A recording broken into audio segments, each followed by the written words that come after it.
Hi, I'm Casey Higgins, Atlanta-based guitar player. Just wanted to show you guys some of my guitars. First of all, I have my absolute favorite.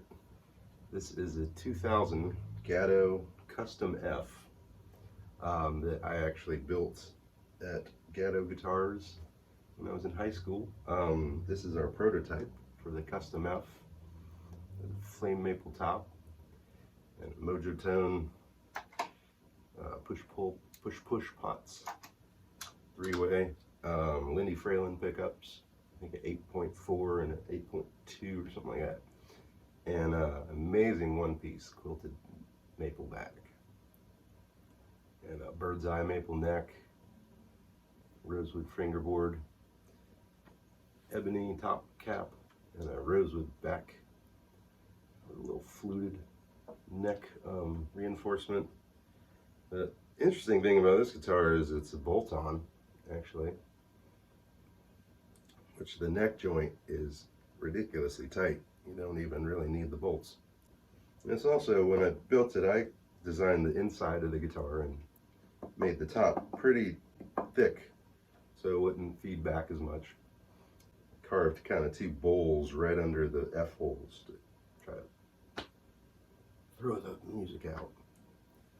This guitar is very interesting. I think it's about a 12-inch radius.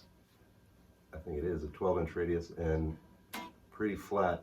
And the neck profile is actually doesn't taper very much at all. So I started playing classical guitar when I was about 6 or 7, and so I'm kind of used to that wide neck. And it's actually changed my guitar playing a good bit. It's a lot easier with chords. Slows me down a little bit, which is a good thing. The other thing is the guitar just does not like 10s. So I always have it strung up with the Kurt Mangan 11s, and it just plays like 10s. It's the only guitar I've ever had that the action can get too low. Like, you can still play it and it will be millimeters off the fretboard. That is the Godin Custom F.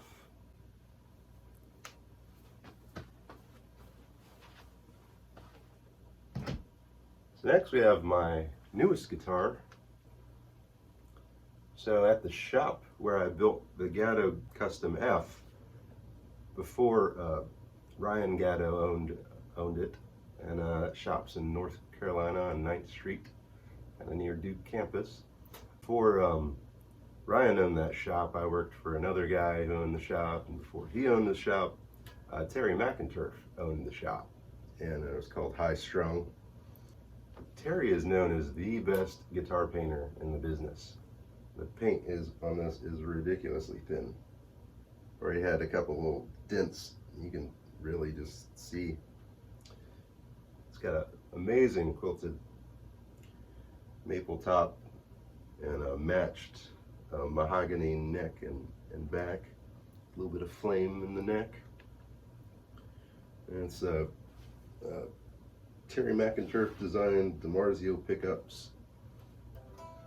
This guitar is just a beast.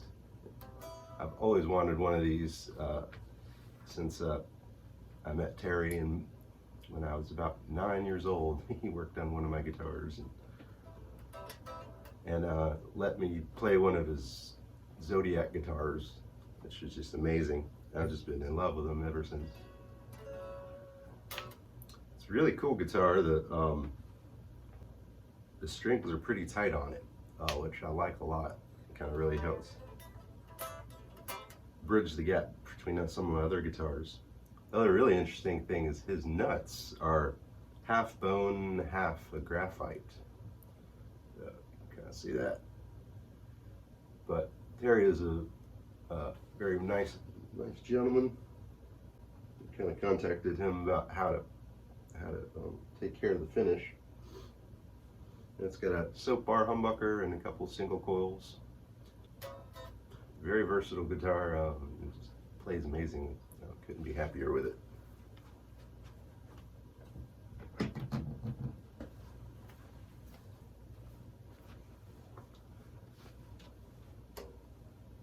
next guitar is my number one. This is kind of the guitar I bought with my college loan money as soon as I went to Appalachian State. Best money I ever spent. It helped me get through 3 colleges, and gosh, somewhere around 1,400 gigs now. And this is a 93 PRS 10 top. It was really difficult to find one with this fat flames.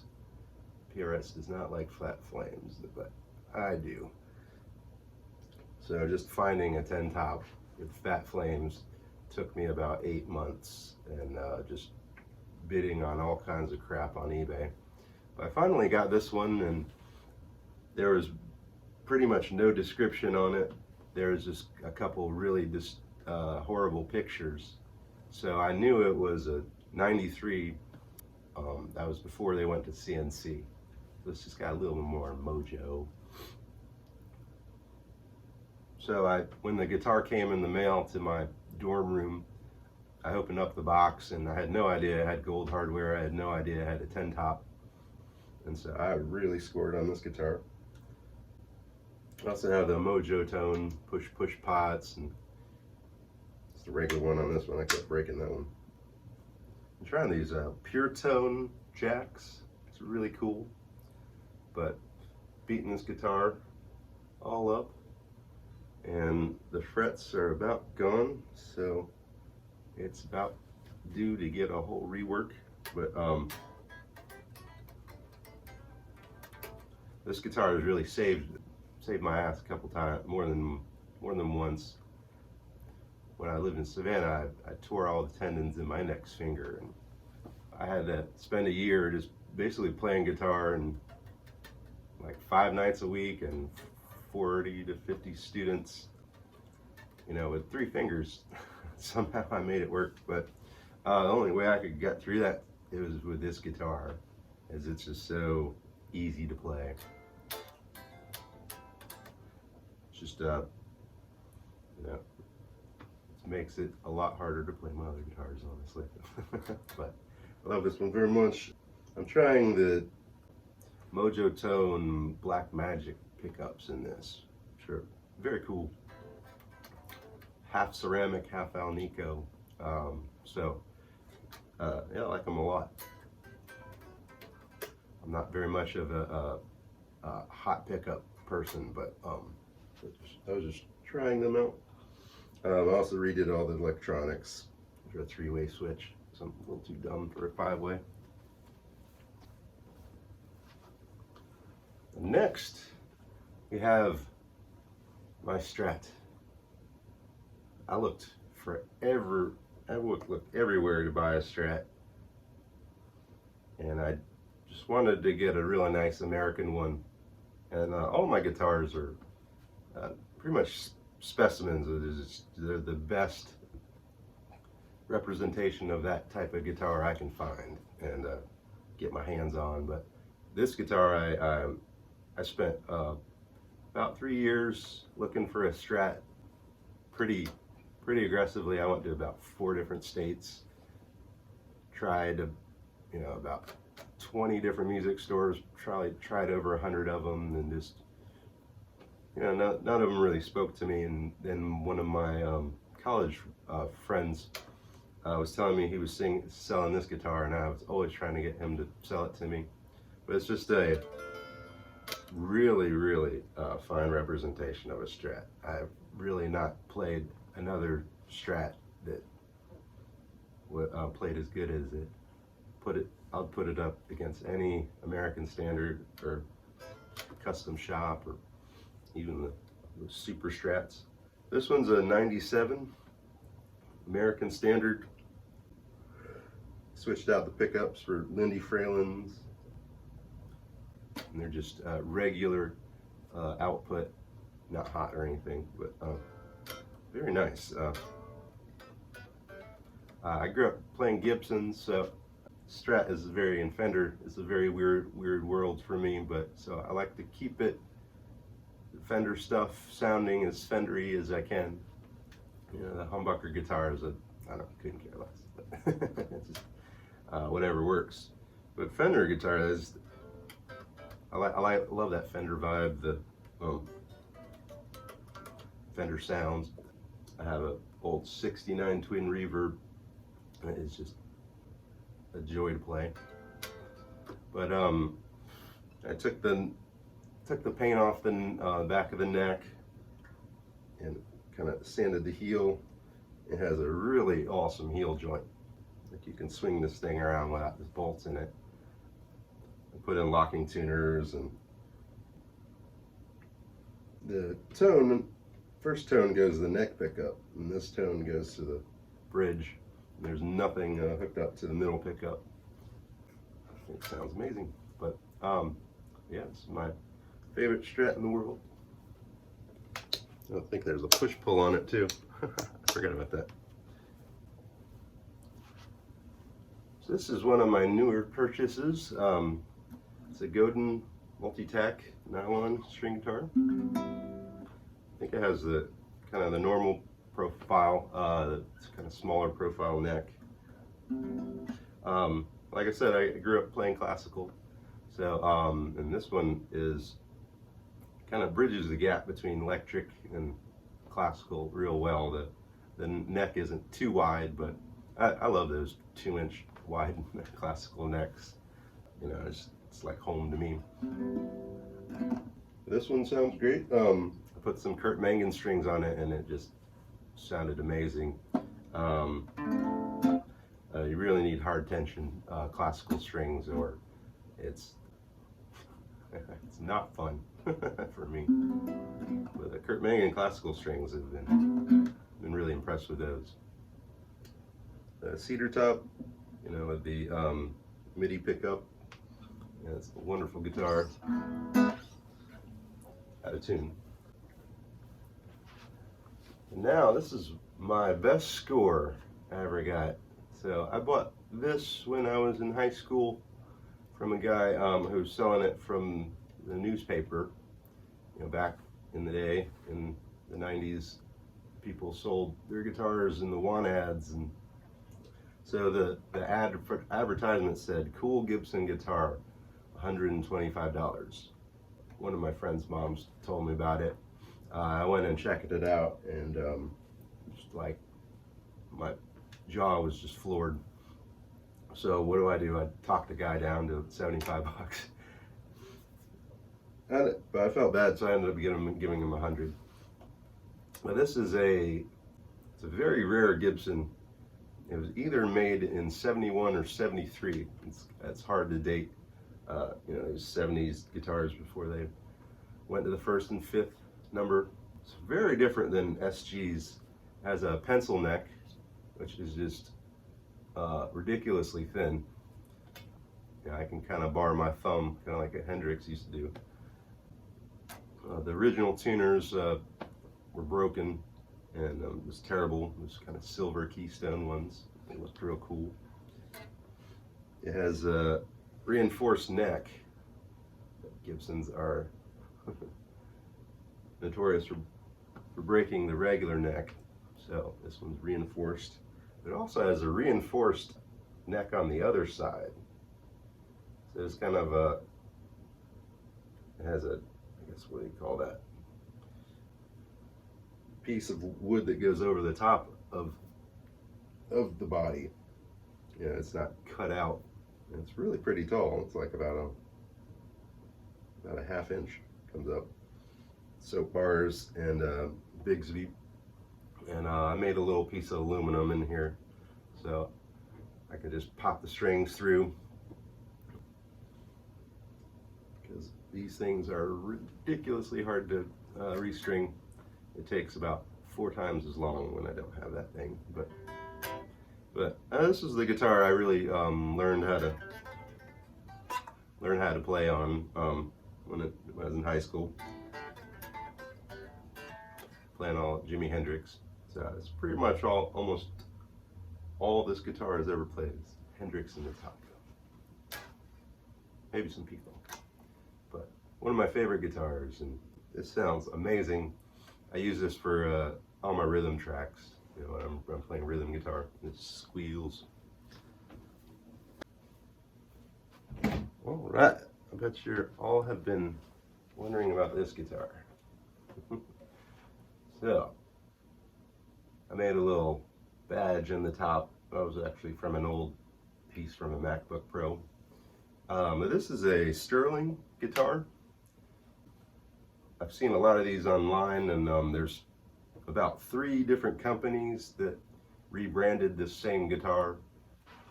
But mine was called a Sterling, and one of my friends in high school, his name was Sterling, so I took off the little piece of metal at the top and gave it to him. I use this guitar for kind of lap steel. It's so I put a little like pop piece of wood under the nut, just to very badly kind of lift up the strings. I try to just kind of keep this guitar pretty nasty. But the pickup, the electronics on it are ridiculously clean. And this guitar went all over my high school, and one of my friends bought it and didn't like it, and so he gave it to my other friend, who painted it these weird colors. He painted it silver first, and then this really horrible green that I love. So I usually keep it in a kind of open tunings. It's way out of tune now. But the interesting thing with it is the whammy bar goes up. So it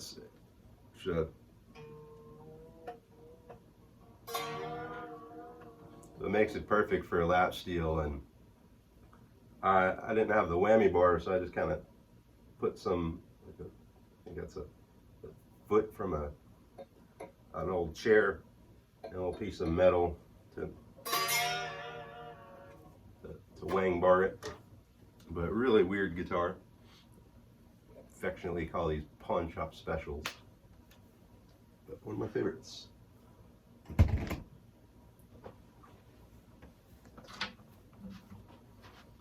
Oh, this is my acoustic. It's a Yamaha DW15. I just got this one because it's all solid wood and rosewood back and sides. So it's kind of generically Martini. It's not the best guitar. Need to get it refretted. It's got those teeny tiny little frets. They're just weird. But you know, good guitar. I made a bone nut and saddle for it back in the day, but it serves its purpose. I need to get some new strings for this, but this is my little Martin backpacker. I really use this actually for slide. When I went to Ireland, I just play lap steel on it, and it sounds really, really good for that. It doesn't play all that well. The strings are pretty tight. It's pretty awkward to carry, but really cool guitar. And like I said, it sounds amazing on slide. Martin backpacker. So lastly, this was my first electric guitar. This is a 91 Gibson Flying V that I bought in 1993 when I was 13. So when I was 10, actually when this guitar was built, I just got it in my head that I wanted a Flying V and an electric guitar. So there's no way my parents would help me out with anything like that. So, so I just started my own business and mowing lawns. Got a handful of people, and within a couple of years, had enough money for this. It's just a really cool guitar. It sounds really, really good, actually. This giant piece of mahogany. I used to use it in college jazz band to piss off the choir director when he would tell me I was playing too much rock. About every 5th time he said that, I'd bring the guitar in, which about once every couple months. But sounds really good for jazz. I don't take it out very much because it's just pretty awkward. Kind of needs some space to move around. because the thing like sticks out from your body. Yeah, I really consider this guitar to be, you know, the real factor that kind of kept me playing guitar, because just having a decent guitar that played well was a huge made a huge impact on my guitar playing. Made it a lot more enjoyable for me. So, and then once I figured out what crowning of the frets were, then it was all downhill from there. Because when I got this, all the frets were squared off. It'd probably been done by that shop that I bought it at. It's called Harry's Guitar Shop in Raleigh, North Carolina. It's a wonderful guitar, and I will never sell it. Sounds amazing, and definitely had this one the longest.